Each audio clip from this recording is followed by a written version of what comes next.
ये तुम्हारा आखिरी मौका है। शायद तुमने पढ़ाई को हफ्तों महीनों तक टाल दिया हो और अब डेडलाइन करीब आ रही है, दबाव बढ़ रहा है। शायद तुमने ये भी सोचा होगा कि अब छोड़ दो, लेकिन मैं तुम्हें एक बात बताना चाहता हूं। अभी हार मत मानो। अगर अभी मेहनत की, अगर अभी ध्यान केंद्रित किया, तो सब कुछ बदल सकता है। बहानों का वक्त खत्म हो चुका है। ये तुम्हारा आखिरी मौका है। और मैं सिर्फ अंकों की बात नहीं कर रहा हूं, मैं तुम्हारे भविष्य, तुम्हारे करियर, तुम्हारे सपनों की बात कर रहा हूं। सब कुछ उन फैसलों पर निर्भर करता है जो तुम अब लेने वाले हो।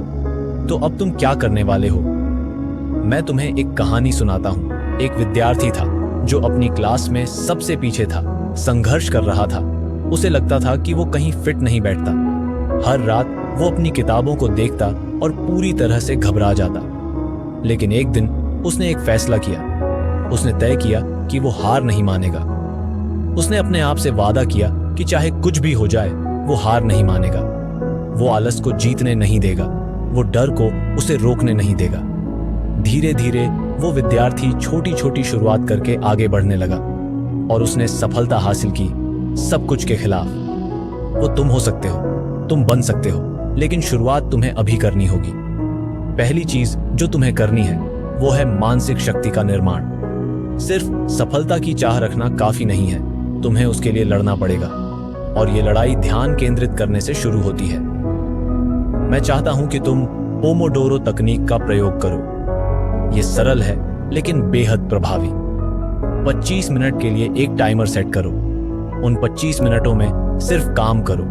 कोई ध्यान भंग नहीं, कोई सोशल मीडिया नहीं, कोई बहाने नहीं। जब टाइमर बंद हो जाए तो 5 मिनट का ब्रेक लो, फिर से 25 मिनट के लिए पढ़ाई करो। इसी तरीके से तुम अपना ध्यान और ताकत बनाए रखोगे। ये लंबे समय तक लगातार काम करने के बारे में नहीं है, बल्कि समझदारी से काम करने के बारे में है। अब हम कुछ व्यावहारिक सुझावों की बात करते हैं। जब तुम एक साथ ढेर सारे काम देखते हो तो वो भारी लगने लगते हैं। इसलिए मैं चाहता हूं कि तुम अपने कार्यों को छोटे छोटे हिस्सों में बांटो।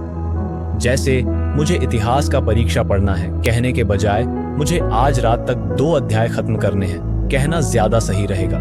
अपनी प्रगति को ट्रैक करो। हर दिन के लिए एक विशेष लक्ष्य निर्धारित करो, जैसे एक विषय को खत्म करना, और खुद को जिम्मेदार बनाओ। और अगर हो सके तो एक अध्ययन साथी ढूंढो जो तुम्हें ट्रैक पर रखे। तुम्हें अंदाजा भी नहीं होगा कि जिम्मेदारी तुम्हें कितना आगे ले जा सकती है। और याद रखो, छोटा सा प्रगति भी प्रगति ही होती है।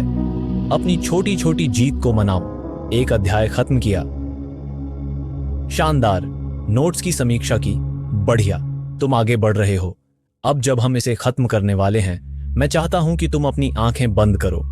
खुद को 1 साल बाद देखो। उस समय को महसूस करो जब तुमने अपने सारे लक्ष्य हासिल कर लिए होंगे। सोचो कि उस समय तुम्हें कैसा गर्व महसूस होगा।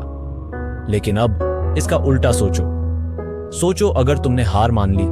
सोचो अगर तुमने ये मौका खो दिया। वो पछतावा, तुम उसके साथ जीना नहीं चाहोगे। इन दोनों भविष्य के बीच का अंतर अब शुरू होता है। ये तुम्हारा आखिरी मौका है, इसका समझदारी से इस्तेमाल करो। खुद को पहले से भी ज्यादा धक्का दो। तुम में वो क्षमता है, अब उसे साबित करके दिखाओ। तुम्हारा भविष्य का स्वरूप तुम पर निर्भर है, उसे निराश मत करना।